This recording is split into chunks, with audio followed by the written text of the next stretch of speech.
नमस्कार साथीहरू, राकेश लोक सत्यारी युट्युब च्यानल तपाईले स्वागत छ।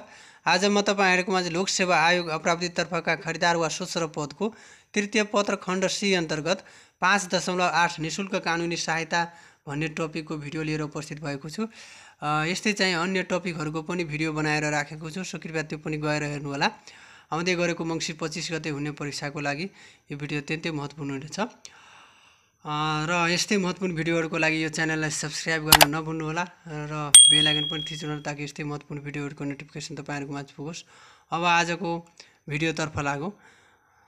सबभन्दा पहिला चाहिँ निशुल्क कानुनी सहायता भनेको के हो हेर्नुस् है। आर्थिक तथा सामाजिक रूपमा असमर्थ व्यक्तिलाई राज्य सरकार तथा अन्य साझेदार संस्थाबाट उपलब्ध गराइने कानुनी सहायता के हो त? निशुल्क कानुनी सहायता हो हैन। हाम्रो संविधानले नै भनेको छ सबैको लागि न्याय हैन, न्यायमा सबैको पहुँच सहज पहुँच पुर्याउनु पर्छ भनेर। तर चाहिँ कोही आर्थिक तथा सामाजिक अवस्थाले चाहिँ पछाडिएको छ भने त्यस्ता व्यक्तिहरुको पनि न्यायमा पहुँच हुनुपर्छ भन्ने सिद्धान्त अनुसार निशुल्क कानुनी सहायताको व्यवस्था उपलब्ध गराइएको छ हैन। यसमा चाहिँ राज्य सरकार तथा अन्य साझेदार संस्थाहरूबाट उपलब्ध गराइने कानुनी सहायता नै के हो त? निशुल्क कानुनी सहायता हो। यसमा चाहिँ अदालतमा पेश हुने कागज तयारी, बहस पैरवी तथा प्रतिरक्षाको लागि निशुल्क कानुनी सहायता उपलब्ध गराइन्छ। यसमा के हुन्छ त? अड्डा अदालतमा पेश हुने कागजातको तयारीदेखि लिएर त्यसमा बहस पैरवी, प्रतिरक्षा हैन, आफ्नो पक्षको डिफेन्स गर्ने समेतका चाहिँ सहायता उपलब्ध गराइन्छ। कानुनी राज्य तथा कानुन शासनको सिद्धान्त कार्यान्वयन गर्न आएको अवधारणा हो हैन। कानुनी राज्यको सिद्धान्तले के भन्छ? सबैको न्यायमा चाहिँ सबैको पहुँच हुनुपर्छ हैन। यसले पनि के गर्छ त? न्यायमा सबैको पहुँच कायम गर्ने भएकोले यो कानुनी राज्य तथा कानुनी शासनको सिद्धान्तलाई कार्यान्वयन गर्न आएको अवधारणा हो। नेपालको संविधानको भाग 3 धारा 20 को उपधारा 9 मा चाहिँ स्वच्छ सुनवाईको हक तथा धारा 20 कै उपधारा 10 मा निशुल्क कानुनी सहायता पाउने हक मौलिक हकको रूपमा चाहिँ प्रत्याभूत गरिएको छ। त्यसैगरी नेपालमा कानुनी सहायता सम्बन्धी ऐन 2054 को व्यवस्था भई सोही समयदेखि जिल्लामा कानुनी सहायता समिति क्रियाशील रहेको छ।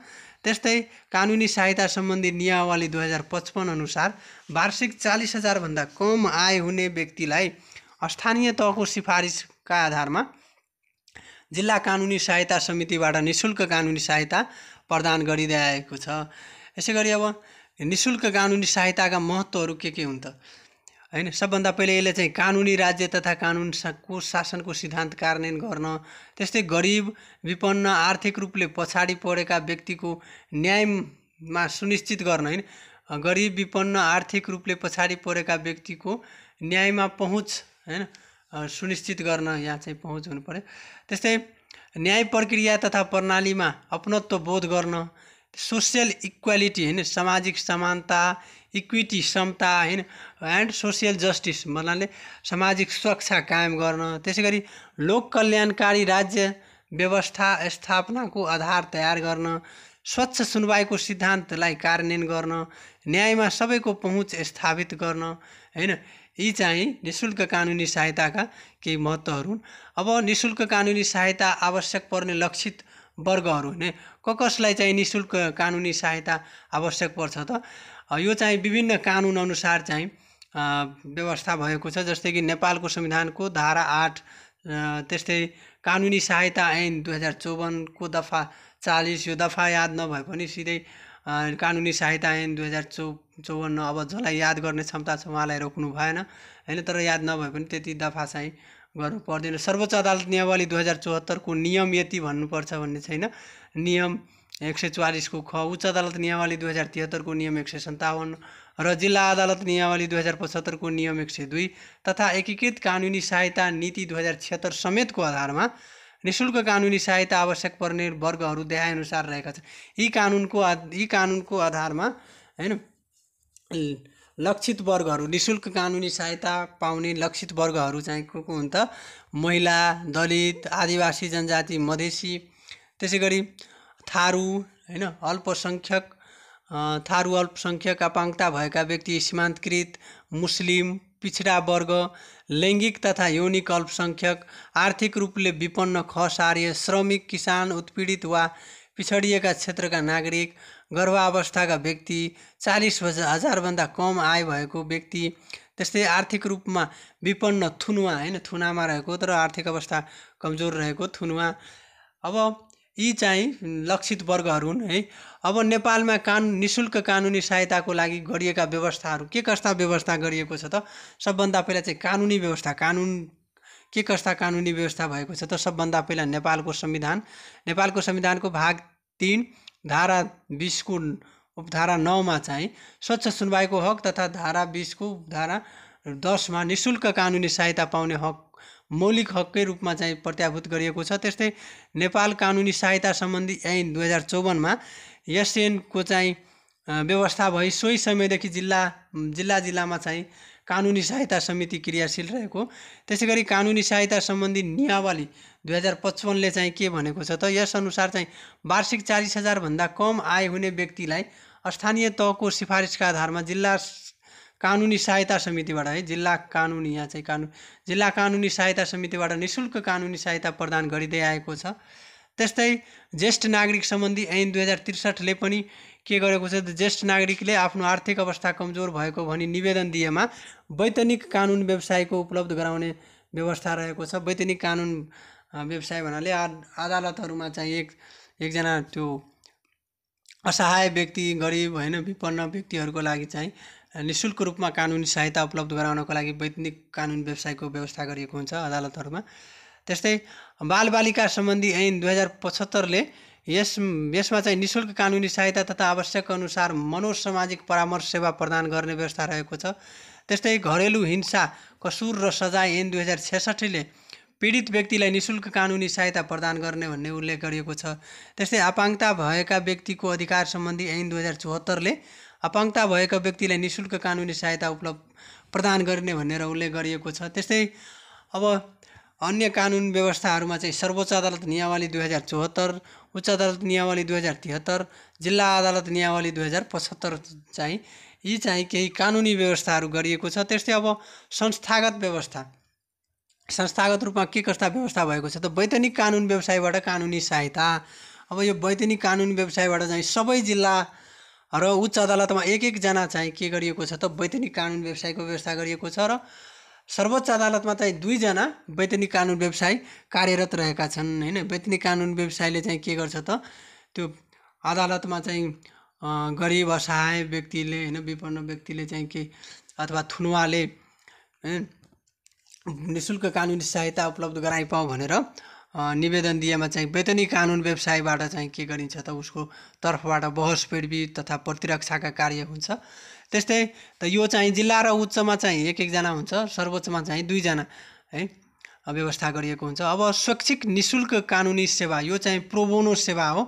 प्रोबोनो सेवा भन्नाले तपाईको अदालतकै आदेशद्वारा चाहिँ एउटा कानुनी व्यवसायहरूको सङ्गठनबाट हैन, बार एसोसिएसनबाट एकजना कानुन व्यवसायले चाहिँ निशुल्क रूपमा उपलब्ध गराइदिन्छ हैन, त्यो भनेको प्रोबोनो सेवा हो। सर्वोच्च अदालत नियमावली 2074 को नियम 146, उच्च अदालत नियमावली 2073 को नियम 157, यो नियमहरू नलेखे पनि हुन्छ।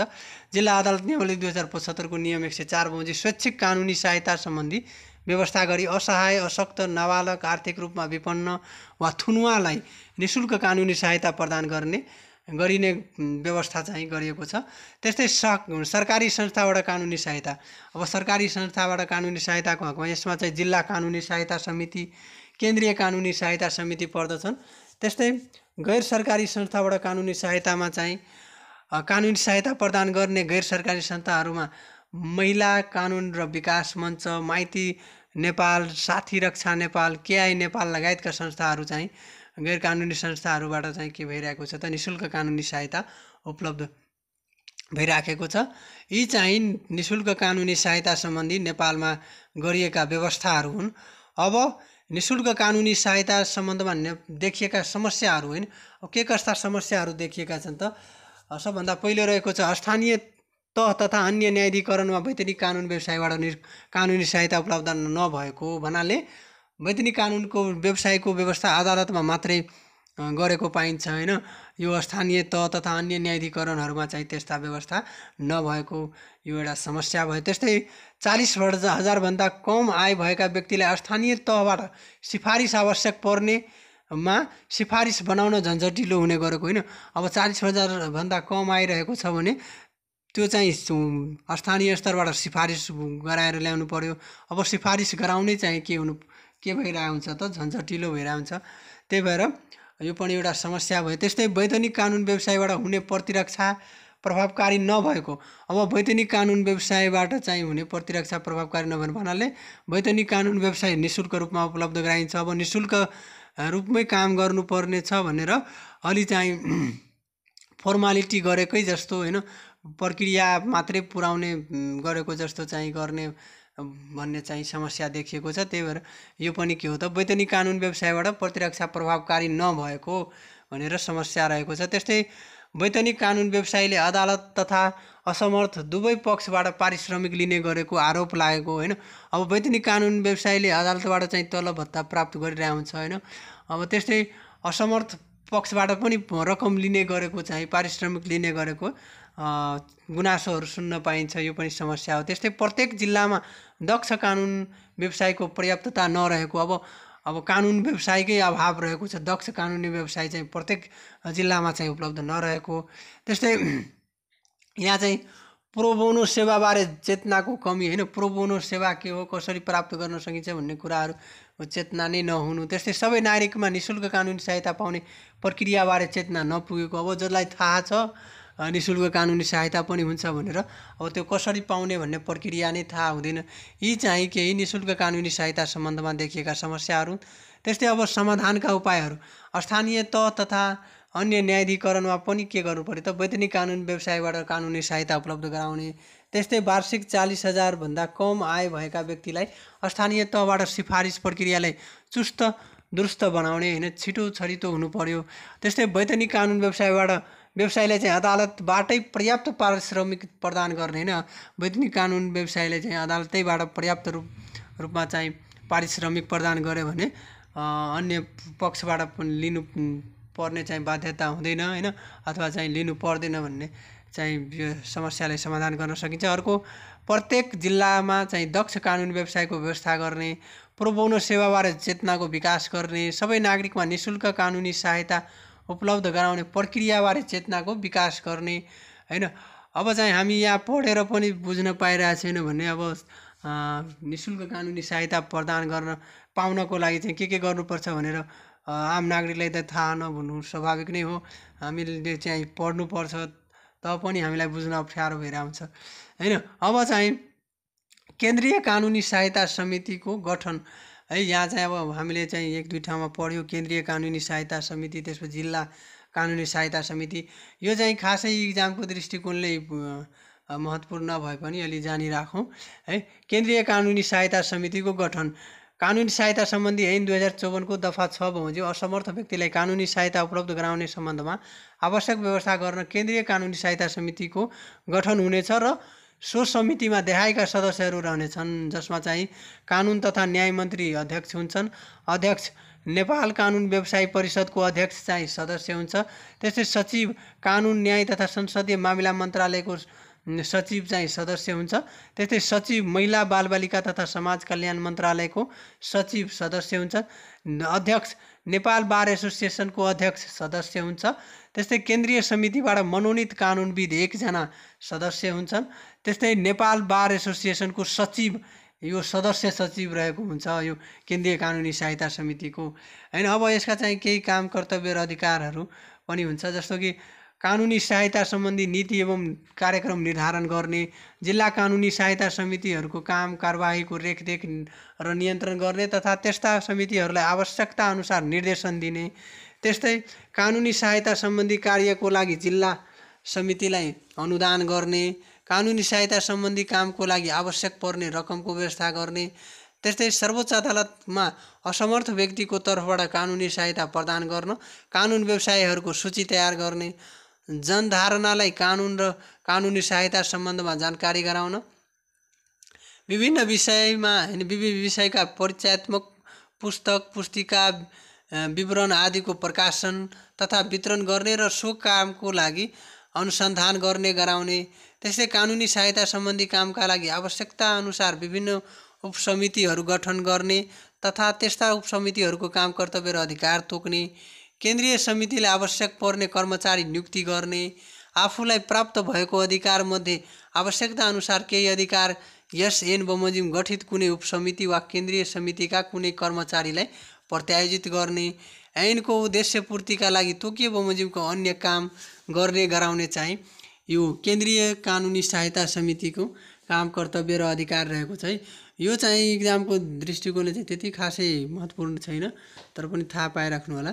ल अब जिल्ला कानुनी सहायता समितिको गठन हैन। कानुनी सहायता सम्बन्धी ऐन 2054 दफा 7 बमोजिम जिल्ला स्तरमा असमर्थ व्यक्तिलाई कानुनी सहायता उपलब्ध गराउने प्रत्येक जिल्लामा देहाय बमोजिमका सदस्यहरू रहेका जिल्ला कानुनी सहायता समिति गठन हुनेछ, जसमा चाहिँ उच्च अदालत रहेको जिल्लामा पुनरावेदन सरकारी वकिल कार्यालयका सहन्यायाधिवक्ता वा सो नभएको जिल्लाहरूमा चाहिँ जिल्ला न्यायाधिवक्तालाई चाहिँ के गर्नुपर्छ त अध्यक्ष, जिल्ला न्यायाधिवक्ता के रहेको हुन्छ त अध्यक्ष रहेको हुन्छ।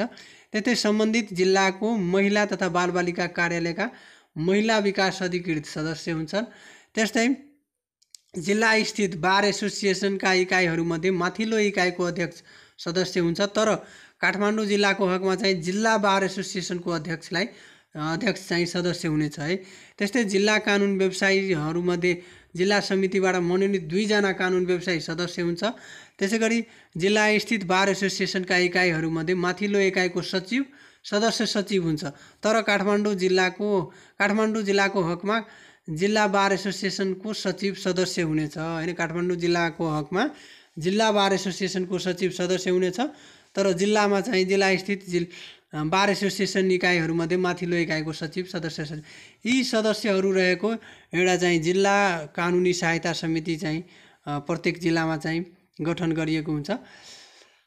यसबाट चाहिँ यो टपिकबाट चाहिँ महत्त्वपूर्ण प्रश्न भनेको कानुनी सहायता सम्बन्धमा निःशुल्क कानुनी सहायता सम्बन्धमा नेपालमा गरिएका व्यवस्थाहरू नै यस च्याप्टरबाट महत्त्वपूर्ण रहेको छ। त्यसै गरी निःशुल्क कानुनी सहायता आवश्यक पर्ने लक्षित वर्गहरू, निःशुल्क कानुनी सहायता सम्बन्धमा चाहिँ देखिएका समस्या र समाधानहरू, यी कुराहरू चाहिँ अलि इक्जामको दृष्टिकोणले चाहिँ महत्त्वपूर्ण हुनेछ। सो पढ्नलाई एकचोटि सरस्वती सबै बुझ्नु होला है। ल आजलाई यति नै, धन्यवाद।